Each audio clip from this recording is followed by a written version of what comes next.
कभी कभी जो आवाज़ हम अपने दिमाग में सुनते हैं वो हमारी होती ही नहीं। और सबसे खतरनाक बात तो यह है कि वो हमें बहुत अच्छे से जानती है। जो आज की हमारी कहानी है नोएडा में रह रहे रोहन वर्मा की है। रोहन वर्मा जो एक कंटेंट राइटर था, उसकी उम्र थी 30 साल। वो अपने घर से ही काम करता था और ज़्यादातर वो अकेला ही रहता था। धीरे धीरे अकेलापन उसकी आदत बन चुका था। फिर एक रात लगभग 2 बजे सुबह के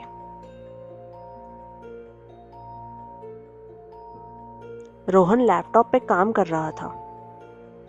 अचानक उसे अपने पीछे से आवाज सुनाई दी, तुम फिर देर तक जाग रहे हो।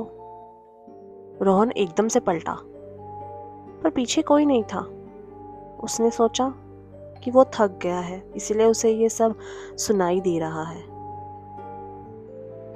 और वो सो गया। अगली रात फिर वही हुआ, फिर वैसी ही आवाज। और इस बार जो आवाज आई थी वो थी, कॉफी मत पियो, तुम्हारे दिल के लिए ठीक नहीं है। अब रोहन डर गया था। ये बात वो किसी से बोल भी नहीं सकता था, क्योंकि जिस आवाज की वो बात कर रहा है वो सिर्फ आवाज ही सुनाई देती है, कोई दिखाई नहीं देता। इसलिए वो किसी को ये बात बता भी नहीं सकता था।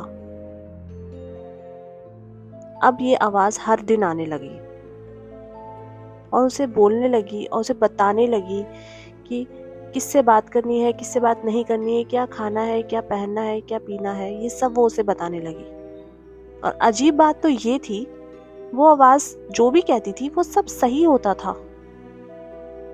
रोहन अब उस पर भरोसा करने लगा था।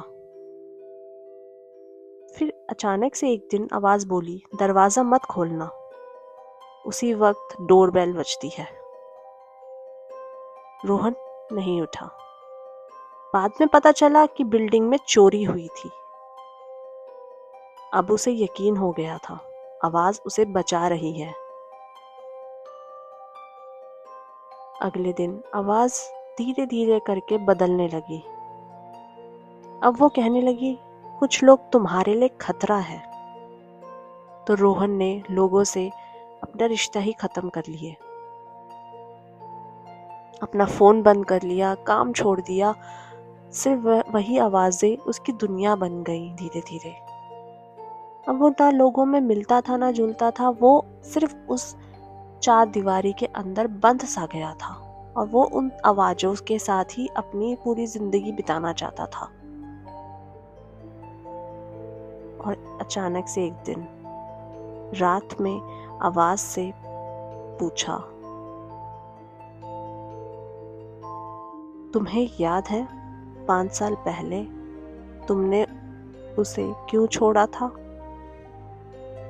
रोहन कांप गया। उसकी गर्लफ्रेंड सिया, जिसे उसने मुश्किल वक्त में अकेला छोड़ दिया था। कुछ दिनों बाद सिया ने आत्महत्या कर ली थी। आवाज बोली, तुम भाग सकते थे लेकिन रुके नहीं। अब रोहन खुद को माफ नहीं कर पा रहा था। एक रात आवाज बहुत शांत थी। अगर सच में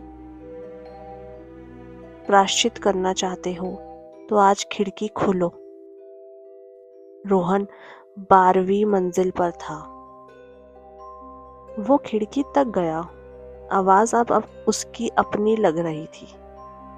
आईने में उसने खुद को देखा, लेकिन आंखों में वो नहीं था। और अगली सुबह जब पुलिस वहां पहुंची तो उन्हें रोहन की लाश मिली। कोई सुसाइड नोट नहीं था, लेकिन लैपटॉप खुला था। उस पर एक फाइल थी, दूसरी आवाज। आखिर लाइन लिखी थी, सबसे खतरनाक दुश्मन वो होता है जो हमारी आवाज में बोलता है। कुछ आवाजें कभी बाहर से नहीं आती, वो अंदर से पैदा होती हैं। और जब तक हम पहचानते हैं बहुत देर हो चुकी होती है।